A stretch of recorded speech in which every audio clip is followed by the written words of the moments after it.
All right, so I shot an entire video here, and I was in a rush, and it was about to storm.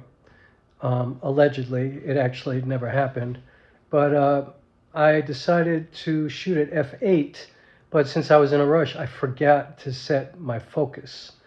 But the funny thing is that even though the focus is way off, as long as you watch it on your phone or from far away, if you're watching on a big screen, like if you're not getting right up on the screen, it actually looks pretty cool. It looks like I used Dehancer or something like that, or some kind of filter. So I'm going to leave it and just show you what happens when you shoot at f8. It's full frame camera, and obviously the focus is off, but I figured I would let you see what it looked like, and it's just a talking head video anyway, so you can just put it down and listen to the whole thing if you want anyway. But I just wanted to add that up front, like, yeah, the focus is off, but it actually looks kind of cool. So I hope you enjoy the video. All right.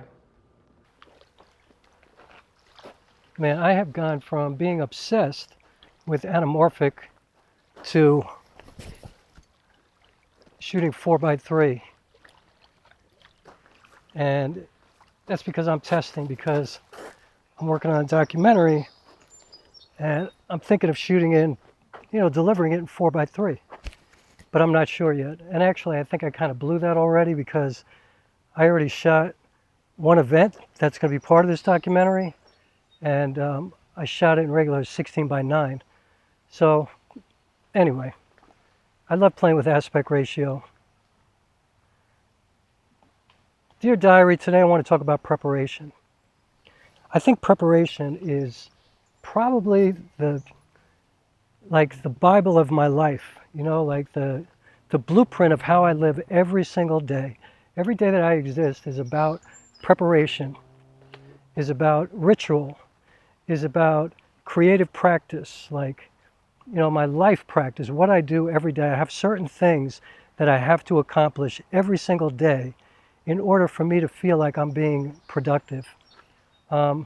And preparation is key to achieve anything that I've ever achieved in my life. I know that the only reason I was able to accomplish it was because of my preparation. I think for filmmaking, preparation is really important. Like when you think about the project that you're doing, you're going to choose the right camera for the job. You're going to choose the lenses that you need, the focal lengths. Hopefully you've built a storyboard. You have a great script, a tight script. You have a shot list, and you know what focal lengths you're going to use, what aspect ratio you want to deliver in, how you want to shoot it, whether you want to shoot in log or, whatever you want to do, raw or just regular picture profiles. Like, you want to have your sound equipment in order. You're going to use lavalier mics. You're going to have somebody running boom mics for you, because audio is everything. Like, there's so much preparation involved. Clothes, like if you have a camera that's prone to moire and stuff like that, you have to make sure that people are not wearing like stripes and, man-made kind of stuff that could cause that kind of aliasing. So you got to think of wardrobe, you got to think of location, you have to think about safety if you're using other actors, or if you're just shooting yourself like I often do. I mean, there's so much preparation involved.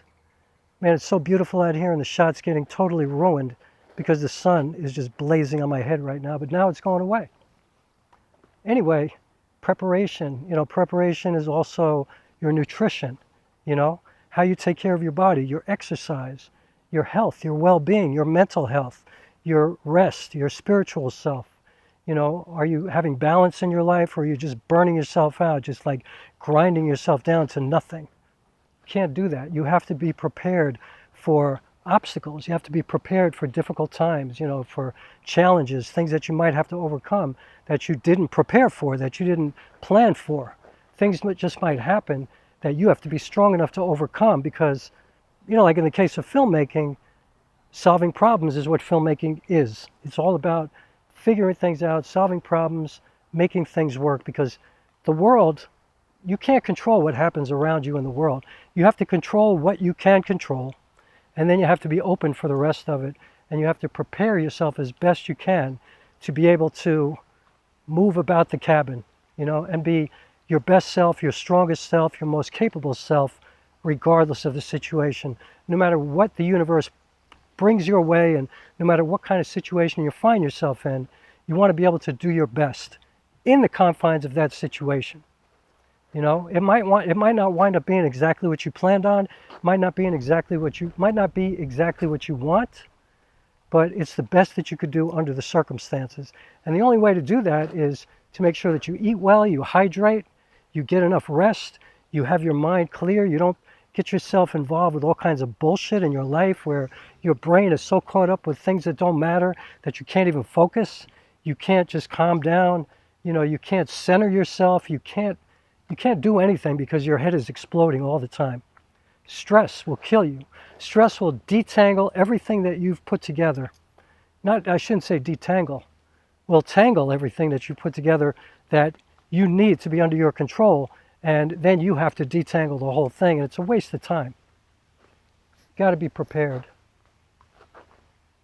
I think the world right now is crazy too, you know, like given what happened in Texas recently, like today, for example, we're supposed to get a terrible rainstorm. And so I'm thinking, is it going to be worse than we think? Like, we're not even going to get emergency alerts or anything like that because that department is gone. FEMA is drastically cut. Like, I want to be prepared for anything. Now, I'm not a prepper or anything like that. You know, I'm not somebody who really thinks like that, but I think maybe we all need to start thinking like that. Like, anything could happen. It's crazy when you think about that. It's just bizarre. But it's like a great metaphor for filmmaking, for photography, for life, especially if you're not in a studio and you can't control the lighting and you can't control the backdrop and you can't control, you know, where you're standing even. You have to really be prepared to be capable no matter what, to be your absolute best self no matter what. And actually, sometimes when things come up that we hadn't accounted for, that brings out the best in you.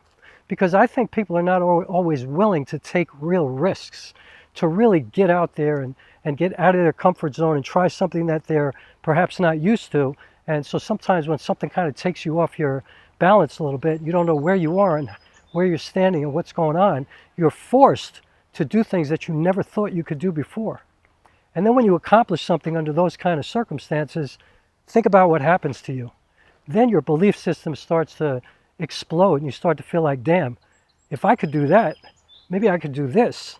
And now let me try this because I never thought I could possibly accomplish something like that, but I'm kind of the shit. I could do that.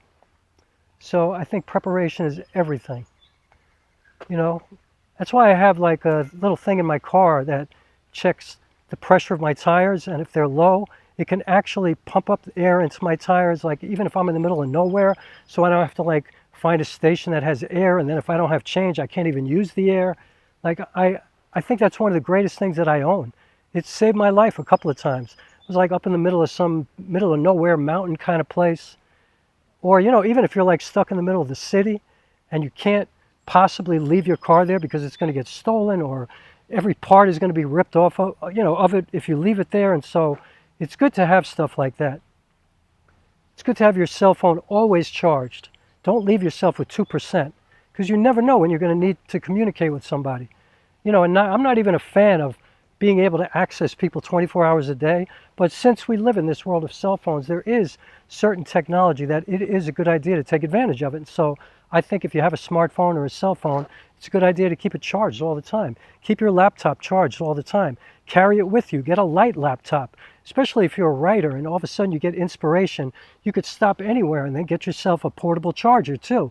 Get a power bank so no matter where you are, you could go sit at a bench somewhere and you could sit there and write. And then if you run out of batteries, just plug in the power bank and you're good for another 2-3 hours. Be prepared. If you want to shoot 28 millimeters and 50 millimeters, bring a zoom lens with you just in case something happens to one of the lenses. You know, bring backup sound. Bring an extra tripod. Bring extra batteries for sure. You know, like be prepared for any possible thing that could happen. Bring backup sound equipment, like maybe one of your microphones is going to blow. Who knows? Maybe the receiver is going to go. Bring backups. Have more than you need. Don't show up somewhere with only the bare minimum of what you think you're going to be using, and then something goes wrong with one thing and it screws up the whole shoot. Matter of fact, bring 2 cameras. And I know that's a very privileged kind of thing to say and a first world problem, but if you can afford it and if you're getting paid for the job, bring a backup camera. Don't fuck around. Don't leave yourself out there like that. And if you're getting paid, that's where you should be investing your money. In a second camera body, preferably the same one that you have, so that you could just swap it out real quick and have the same image that you've gotten, the same settings. You know how to work with it. You don't have any learning curve. You're not suddenly in a completely different filmmaking space. You got the same thing. Be prepared. Have yourself some extra tripods, you know. Bring extra clothes. You don't know what the weather's going to be like. What if you're in a space and suddenly the air conditioning goes down and it's blazing hot and you're sweating like a pig? Bring some extra t-shirts, some extra shorts. Bring yourself some extra socks. Like, you never know what's going to happen. Make sure you have some cash on you. Don't just carry your debit card. Some places are only going to take cash. Some places are only going to take cards. Be prepared for both. I'm just saying. 28 millimeters, 50 millimeters. Have backups. Have a zoom lens too. Bring a 20 to 60 kit lens. Bring a 28 to 70. Have backups. I love it out here so much. So beautiful. This is the Hudson River. It's so gorgeous. And this is where I come to kind of calm down. I shoot a lot of videos out here. This is where I come to kind of get my spiritual self in order. You know, where I can think, where I can kind of process the world, and there's no chaos going on around me. Right now, there's literally nobody here. I'm the only person out here on this beautiful day, but like I said, they're, you know, thinking that they're going to be heavy thunderstorms pretty soon, so I think everybody packed up and left. But, you know, the sky looks kind of ominous in places, but I don't know, we'll see what happens. But in the meantime, preparation is everything. I would be prepared for all of it all the time. Take care of yourself, hydrate, eat well, sleep. Don't put bad things in your body. Don't deal with toxic people. Don't stay in fucked up relationships. Although if you're in a difficult relationship, do everything in your power to work through it, to make it work, if you think it's of great value, if you actually love that person. But if you don't, get the fuck out. Be able to deal with the world under your own terms, you know, on your own terms. Don't have to rely upon anybody for anything. Make sure you're prepared. All right? So I'm not going to repeat myself now. I think I've said everything I wanted to say today. For my daily diary, I will do the YouTube thing today and say, please subscribe. Please hit the like button. Please consider joining my Patreon. That would be so amazingly awesome for me. And I would honor that with the best work that I could possibly do all the time. I'm so excited about this film that I'm working on. My script is right next to finished. The opening scene is so dope. I love it so much. And so, yeah, that's my daily diary YouTube video for today. That's all I got to say about all of that.